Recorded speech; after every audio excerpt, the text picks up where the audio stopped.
All right, so things have been tumultuous in the northern kingdom of Israel. And if you remember, I like to do this from time to time, especially if I see anyone new. A reminder that we have Israel in the north, Judah in the south. You had King Saul ruling from 1050 to 1010. You had David from 1010 to 970. You had Solomon from 970 to 931, 930, we're going to call it. And at that point, the kingdom divides. Remember Jeroboam and Rehoboam and all that stuff. And we talked last week a little bit about the north, and we talked about, if we had to name one king from the north, remember this? If we had to name one king from the north that stands out more than any other king, who would it be? I mean, there's a couple of acceptable answers. I mean, this is subjective. But most of us would probably have the same answer. And that answer would be, what's that? Ahab. Why would it be Ahab? Because he was just the worst, right? He was just so bad. And so many chapters of Scripture happen under Ahab's reign of terror and Jezebel's reign of terror. But, there were some pretty bad dudes. There were some pretty bad dudes up there in the north, which is Israel. Lately, we've seen maybe a little bit, we thought we were going to see a change when this king came in and eradicated the house of Ahab. Which king? Jehu.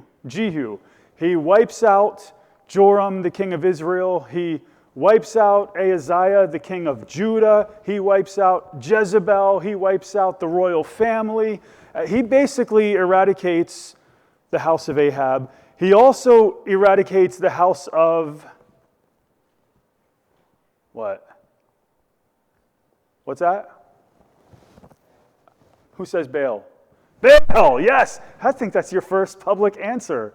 We're baby steps, baby steps to, yeah. First public answer. It'll be the last one now. I'll never do it again. Glorious. This is glorious. Good. This is good.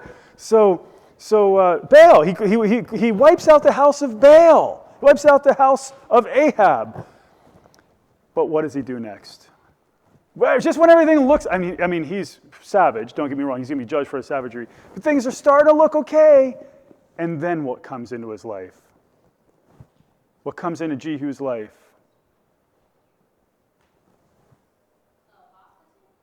Apostasy, or I was going to say the C word, compromise, right? Compromise, apostasy, same idea. So this guy, he walks away from, this guy is with the idolatry. He goes back and he worships at the worship sites in Dan and in Bethel, and man, this guy, what a failure, really, in the end. And his rule has not only affected things in the north, somewhat in a positive way, but doesn't leave the sins of Jeroboam, the son of Nebat. But his rule affects things in the south because the king of the south, the king of Judah, anyone remember his name? I already said it. Anyone remember his name? The king of the south, the king of Judah. It's treachery, Ahaziah. Ahaziah, what happens to him? He gets killed, right? He gets killed by Jehu in the north, and he basically gets caught in the crossfire between Jehu and the house of Ahab. And of course, Jehu wipes out some of the royal family members that are connected to Ahaziah's house. So now you have it's something like a power vacuum. Now we're going to press pause just a tad there because I want to introduce another person. Now, I know there's some names here, but if you're here every week, I get you might be like, wait, who is Ahaziah again? I get that, but in general, you should be like, I kind of know who Jehu is. I know who Ahab is. I know who Jezebel is. I know these people. Here's a name that's going to make a 1-week showing, but it's a name you're going to want to remember. And it's an evil female despot. Anyone want to take a guess at the name? Athaliah. Athaliah. Athaliah, this woman, Athaliah. I thought you were going to say Kamala. But Athaliah will accept that.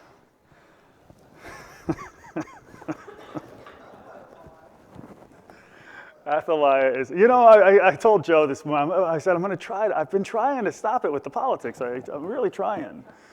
It's not working. I'm not trying hard enough. Do or do not. Anyway, Athaliah is an evil, vindictive. Can you understand why I would think about, when I'm talking about evil and vindictiveness? Of course I'm going to think about the Democrat Party, but this is Athaliah. She's an evil, vindictive woman, and her parents. Anyone want to take a guess at who her parents are? It's somebody we named. Ahab and Jezebel. Now, if Ahab and Jezebel are your parents, you think you're going to be a good person. I mean, it could happen, right? I mean, a person could repent. They could get right with the Lord. That can happen. It happens all the time. And it could go the other way where you have great parents and the person decides to walk away from the Lord. That happens. But if Ahab and Jezebel are your parents, does that bode well for you? In general, that doesn't really bode well for you. So her parents are Ahab and Jezebel. And she had been married, check this out. She had been married to, over on the right side here, you'll see Athaliah's name here in yellow. Above that is Ahaziah. She had been married to Jehoram. So she was married to Jehoram. Ahaziah was her son. Are you hanging with me there? So Athaliah is the daughter of Ahab. She's married to Jehoram, and Athaliah and Jehoram bear children, and Ahaziah is one of those kids. Okay. We got that? We got it. Okay. I know it gets a little bit confusing. But anyway, she was married to the previous king of Judah, and so she had been the queen in Judah. Now try to imagine, the house of Ahab's ruling in the north, and now the queen of the south, the queen of Judah, is from the house of Ahab. This is not a good situation at all. Well, she was the wife of Jehoram. She's the mother of Ahaziah. And the scriptures say in 2 Chronicles 22:3 that she, Athaliah, counsels Ahaziah to do evil. So she's his counselor in doing evil. And when she finds out that Ahaziah died, because Ahaziah died, something stirs deep within her. If her son can't be king, no one can. She's not ready to give up her influence and her authority. She's not willing to give up control. She'll do anything she can in order to have power. She doesn't care who she has to kill. And so she murders everyone. She murders everyone in the family, takes the throne, and seizes it for herself. Check this out. We're in 2 Kings 11:1. When Athaliah, the mother of Ahaziah, saw that her son was dead, she rose and destroyed all the royal offspring. Now, you know the name Athaliah, right? This is a name that stuck out to you. You've probably taught this in Sunday school. Am I right? It's a name, when you read about this woman, you kind of don't forget this woman. She's notorious, right? That's fame for a bad reason, right? I thought I was going to be notorious after that first article came out. It said that I was an angry voter. But then, when I turned into also a Latino optimistic voter and all these different things, I knew that everybody would spot it all as fake news. But anyway, she's notorious, all right? She's notorious, famous for her evil. She's a murderous woman, and she kills anyone who can be a rival to the throne. Now, her husband Jehoram, we're coming back here to this chart, and we're seeing Jehoram, 2 rulers up from Athaliah. Her husband killed all of his brother's sons, and only his sons remain. So he's killing all these other people, And then the Philistines and the Arabians come in. We didn't talk about that. That's something that we could read about in 2 Chronicles 21. They come in and they take away all of Jehoram's sons. We didn't deal with that. Again, we weren't looking at second. I don't know if we dealt with it in detail. So the only son of Athaliah and Jehoram that's left was Ahaziah. And now he's dead. So the throne, they're going to have to extend out more into the family of Ahab to find the next king. But instead of letting the people do that, she kills everyone who's left. She kills them all. She goes on a murderous rampage trying to completely decimate the house. She wants to eradicate the house of David. That's what she wants to do. She wants to eradicate the house of David and start her own dynasty at some level. So if you think about how terrible this move is, she's ending people's lives so that she can have power. And she doesn't care how young they are. She doesn't care how old they are. She would kill anyone and everyone. She would murder anyone and everyone so that she could have power. If they're anywhere in the line of the kings, they're toast. She's going to wipe them out. And so she basically decimates the house of David. And at this point, you'd be looking at this and you'd be saying, is this the end? Is this the end of the house of David? Is this the end of God's promises to Israel? If you're there at that time and you're experiencing this, these are questions you might be asking. And as the queen, Athaliah, this evil, wicked, murderous queen, is rampaging through the house of David, killing everyone she can, there's one woman who's doing everything she can to save one little baby. And this is a name you probably don't remember, and you probably won't remember. It's a shame that we remember Athaliah's. We don't remember this woman's name, which really doesn't show up much at all in Scripture. That's probably some of the reason why. Jehosheba. Jehosheba is, if you want to look here, and we come back to our chart, Jehosheba is Ahaziah's sister. He has a sister. And she's Queen Athaliah's niece. And she's married to the high priest. She's married to, or at least a high priest. She's married to a priest. And so she seems to be a worshiper of the Lord, and she cares about life and morality. And she sees this little baby that has nothing to do with this mess. He hasn't done either good or bad. And Athaliah's, in the long run of things, and Athaliah is going to kill this little baby. Athaliah would kill this little baby. She'd kill him. A little baby, a little newborn baby, basically, would kill him if she finds him. And so this woman, Jehosheba, she hides the baby and saves his life in verses 2 and 3. But Jehosheba, the daughter of King Joram, sister of Ahaziah, that's where we got that from, took Joash, the son of Ahaziah, and stole him from among the king's sons who were being put to death, and placed him and his nurse in the bedroom. So this is like, basically at some level, her relation that Athaliah would even be willing to kill. So they hid him from Athaliah, and he was not put to death.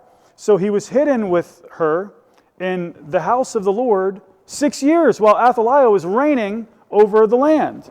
So you look at these two women. You look at Athaliah, and you look at this woman, Jehosheba, and they couldn't be more different. They couldn't be more different. Queen Athaliah is doing everything she can to destroy David's house. Jehosheba is doing everything she can to save it. Queen Athaliah is a mass murderer, taking life as she sees fit. Jehosheba is risking her life to save one life. So she takes this little baby, she hides him in the house of the Lord. His name is Joash, and you might recognize that name. He survives the terrible tragedy of Athaliah's evil coup. And for the next 6 years, Joash remains hidden in the house of the Lord. They have this baby hidden. That would be like, you take the baby. Let's just imagine that there was a section of, let's imagine that this was the worship place. Let's imagine that over in this section of the building, nobody else was allowed to go. except let's just say, if we're using this illustration, me and maybe some other religious leaders or something, spiritual leaders. So we're allowed in there.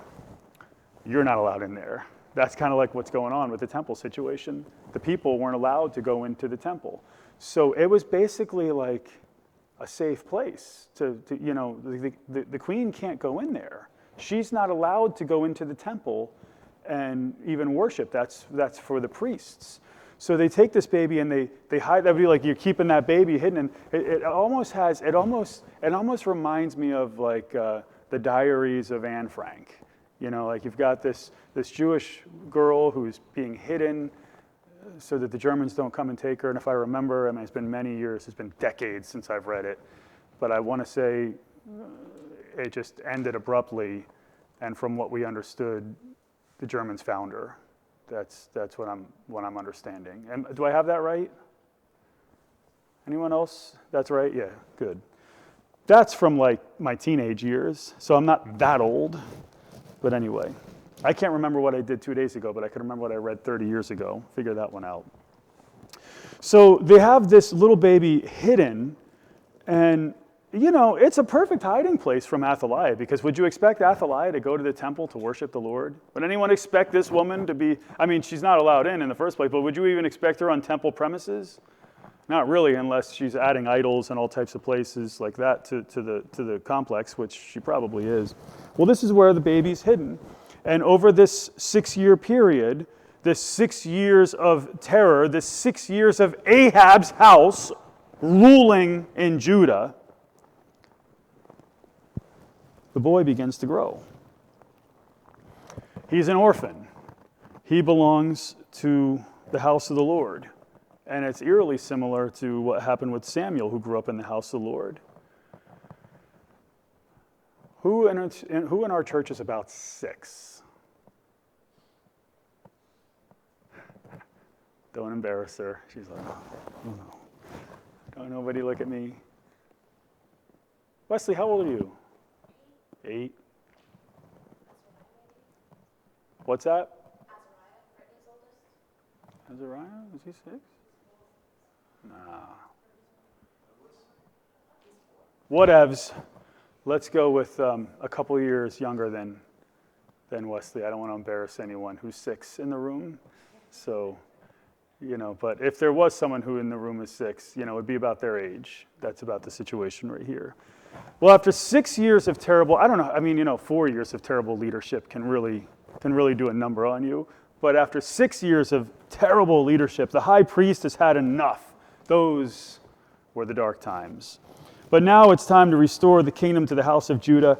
And the high priest charges a group of leaders to protect this young king in verses 4 through 8. Now in the 7th year, Jehoiada, this is the priest, now in the 7th year, Jehoiada sent and brought the captains of hundreds of the Kerites, who they may be the same group as you might remember the Kerethites of David, the Kerethites and the Pelethites, and they might be that same group, the Kerethites, these warriors that go all the way back to the time of David, these elite bodyguard. We're not sure. Jehoiada sent and brought the captains of hundreds of the Kerites and of the guard and brought them to him in the house of the Lord. So he kind of gathers up these people to surround and protect this little, 6-year-old little boy. Try to imagine that. He commanded them, the priest commanded them, saying, "This is the thing that you shall do. 1/3 of you who come in on the Sabbath and keep watch over the king's house, 1/3 of you shall be at the gate Shur," and we're not really sure where Shur is. That's just the case. "And 1/3 at the gate behind the guards shall keep watch over the house for defense." Again, setting up people to kind of protect this little boy. "2 parts of you, even all who go out on the Sabbath, shall keep watch over the house of the Lord for the king. Then you shall surround the king, each with his weapon in his hand, and whoever comes within the ranks shall be put to death. And be with the king when he goes out and when he comes in." So now, we're not exactly sure exactly what this looks like. There's a certain level of debate what's going on. But what we have a group of people. We have several groups of people who are basically protecting different areas of the place and protecting this boy. And the high priest sets it up so that he would be protected. In verses 9 through 11, we see that continued. So the captains of hundreds did according to all that Jehoiada the priest commanded, and each one of them took his men who were to come in on the Sabbath, because the priests were on rotation. So they'd rotate throughout the land. They'd come in and serve for a period of time, and they'd go back to their homeland and that type of stuff. Each one of them took his men who were to come in on the Sabbath with those who were to go out on the Sabbath, and came to Jehoiada the priest. The priest gave the captains of hundreds the spears and shields that had been King David's, which were in the house of the Lord. The guards stood each with his weapons in his hand, from the right side of the house to the left side of the house, by the altar and by the house around the king. So they're surrounding this young boy whom they're about to anoint as king. And that's a coup. That's something like a coup, but it's a rightful coup, because you're bringing things back to the way they should be. Does that remind you of anything that's happened recently in American politics? It might. When the time was right, the high priest anointed this boy as king in verse 12. Then he brought the king's son out and put the crown on him and gave him the testimony, that is the book of the law. And they made him king and anointed him and clapped their hands and said, "Long live the king!" They give him what's probably Deuteronomy 17, 14 through 20. Instructions for future kings of Israel. They call a public ceremony and they anoint Joash as the king. Now, we're going to press pause for a second. This is all happening. We just kind of fast forward through 6 years pretty quickly here. 6 years of terror. We have the scene of something that's going on at the temple. Now, let's pull away from the temple for a second, and let's go to the nearby palace, because David's palace was near. It was near to the temple. It was pretty close to the temple complex. The city of David is just south of the temple complex. And so it's thought that the palace is right there on the northernmost part of the city of David, like right outside of, almost just outside of the walls of the temple complex. So in the temple complex, you have this big celebration, and not far away at the royal palace, Queen Athaliah hears this commotion, and she goes down to check it out in verses 13 through 14. When Athaliah heard the noise of the guard and of the people, she came to the people in the house of the Lord in the temple complex. She looked, and behold, the king was standing by the pillar, according to the custom, with the captains and the trumpeters beside the king. And all the people of the land rejoiced and blew trumpets. She sees these people celebrating this young boy with a crown on his head. Then Athaliah tore her clothes and cried, "Treason! Treason!" She immediately realizes what's happened. She immediately realizes that there's a coup going on. Once the high priest sees her and hears her cry, look what he does. And Jehoiada, the priest, commanded the captains of hundreds who were appointed over the army, and said to them, "Bring her out between the ranks, and whoever follows her put to death with the sword." For the priest said, "Let her not be put to death in the house of the Lord." Like, her time is up. This is an assassination and replacing this evil queen. So they seized her, and when she arrived at the horse's entrance of the king's house, she was put to death there. This woman was a mass murderer who murdered everyone in the house of David for her own personal exaltation. She had taken life without regard for it. Thus, her life should be taken according to the word of the Lord in Exodus and Leviticus 24:17, many other places. If a man takes, and man here being mankind, being human, doesn't mean a woman can take the life of a person, any person. If a man takes the life of any human being, he shall surely be put to death. And she was killed right here, where the horses enter the palace grounds. What does that remind you of? She dies where there are horses. What does that remind us of? Does that not remind us of Jezebel? That evil Jezebel who was trampled underfoot by Jehu's horse's, the hoof. And so the house of David has survived. It was nearly eradicated, and now it holds on for dear life in the hands of a young boy. The kingdom has been restored to David. The evil rule of Athaliah has come to an end, and not soon enough. And so Jehoiada the priest cuts a covenant with this king in verse 17. Then Jehoiada made a covenant between the Lord and the king and the people, that they would be the Lord's people, also between the king and the people. So in this agreement, in this covenant, they're going to return to the Lord, and this boy is going to lead them to the Lord. These people belong to the Lord. The king belongs to the Lord. And what you're really seeing here is a renewal of the Davidic covenant. What you saw for 6 years was basically like an end, a temporary end of the Davidic dynasty. Not really, because Josiah was always the rightful king. But publicly, it looked like an end to the Davidic dynasty. And so they're restoring that dynasty. They're restoring that covenant. They're saying, we're returning to the Lord. Enough of the house of Baal and all this stuff. We're returning to the house of the Lord, and Joash is going to be our king, and he's going to lead us toward worshiping the Lord.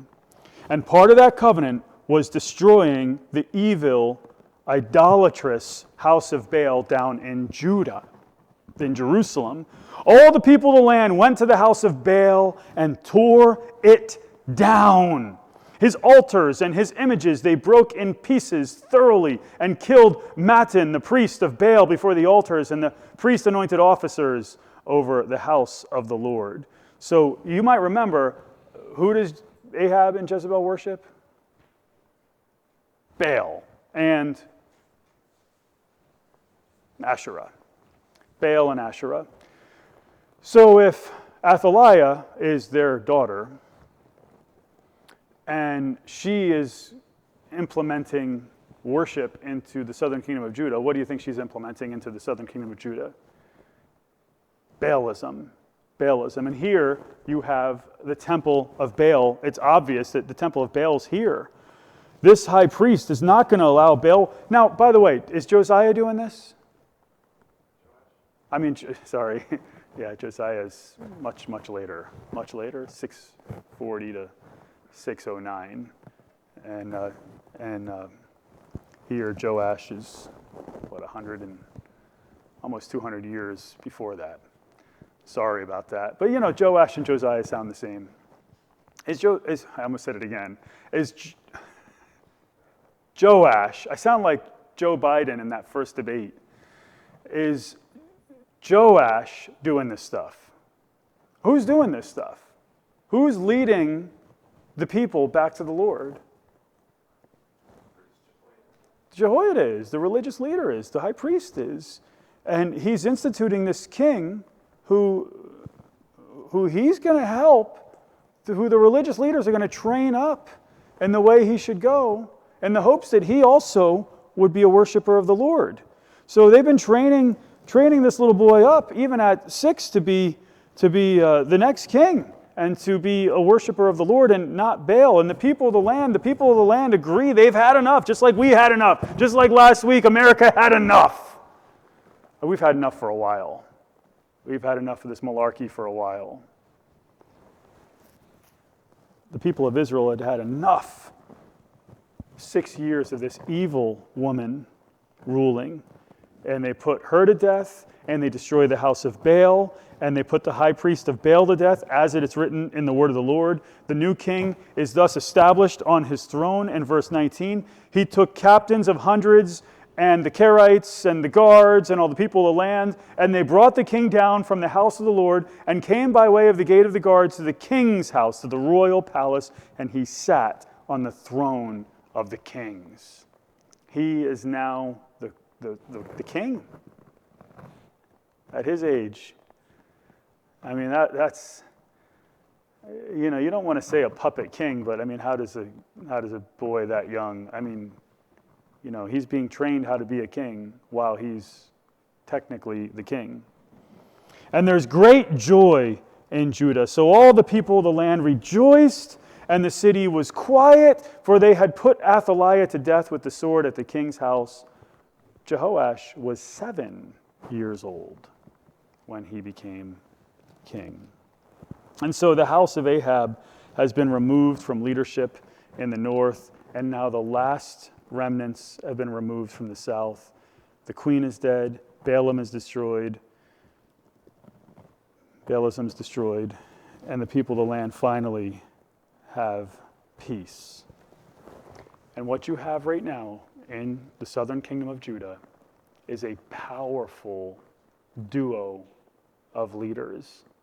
Joash isn't quite so powerful just yet.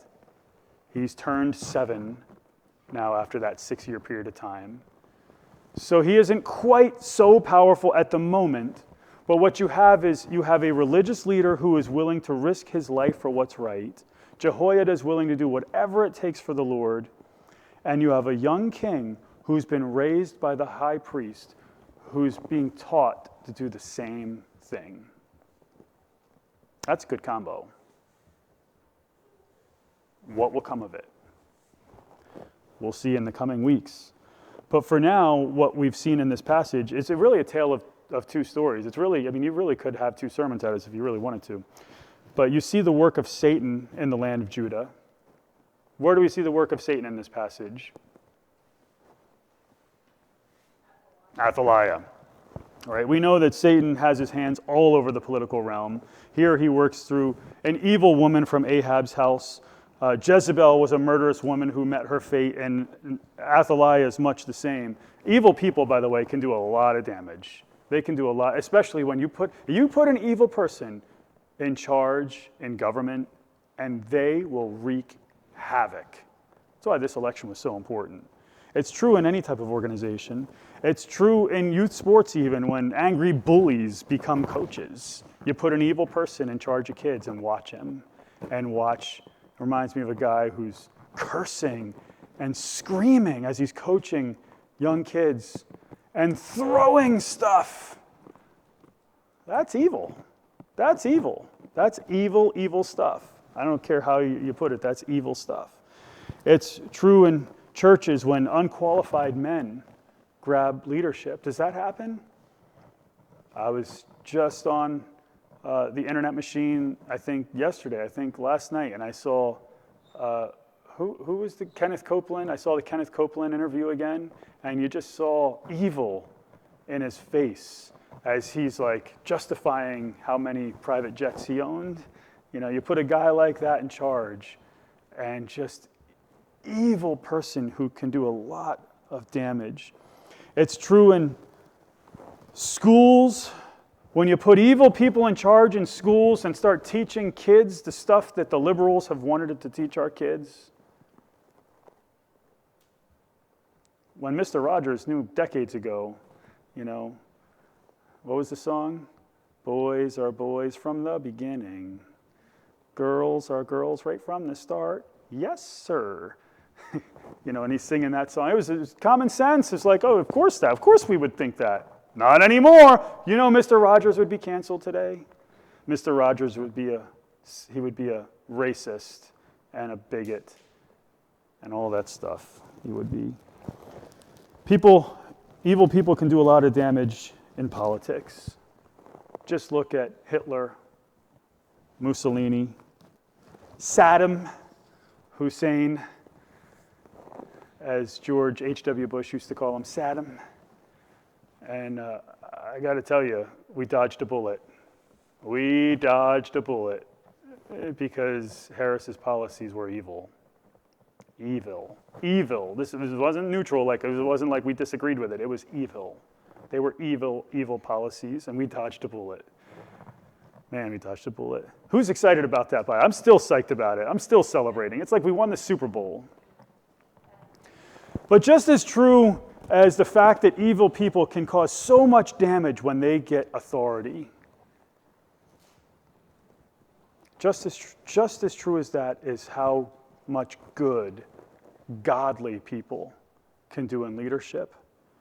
Here in this passage, we see Jehoiada, the high priest, a religious leader whose commitment to the Lord was so strong that he was willing to do whatever it took, no matter the cost. And it could have been costly. He could have been killed for it. But in this case, he was successful. And you think of his wife and how she cared about human life so much she was willing to risk her own. You have these godly people and the outcome that came because of their willingness to step up and do what was right. This passage tells me how important it is to have strong spiritual leaders. It also tells me how important it is for political leaders to be people of faith.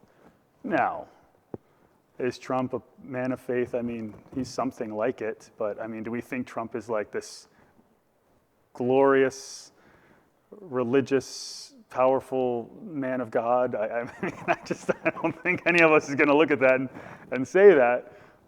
But man, at least we have a guy here who is willing, he believes biblical principles enough to stick it to people and say, this is what we're going to do, and this is what God's word says, even if he's not the moral person exactly we would want him to have. We want him to be. He's still a lot better than anything else that's out there right now, and he's more honest than just about anybody else in politics right now, it seems. It's so important that political leaders be people of faith. We see two types of leaders in this passage. We see religious leaders and we see political leaders, and both of these are supposed to be men of God, at least in the nation of Israel. And we can carry that over in today and say, hey, should our religious leaders, should our spiritual leaders be people of God? Absolutely. Should our political leaders be people of God? We'd say absolutely they should. And if you don't have like the greatest godly moral person, you find the person who's going to push the godly moral principles. And fortunately for us, I think we did that. I think we have a guy who he'll do whatever to push the values that we care about. The God's promises to David are intact. The Davidic kingdom is intact, and that's because faithful people of God who are willing to do whatever it took for God's will to be done and to really do what's right. And we see that in the high priest and in his wife. So, okay, we're going to take our hymnals and turn to 190.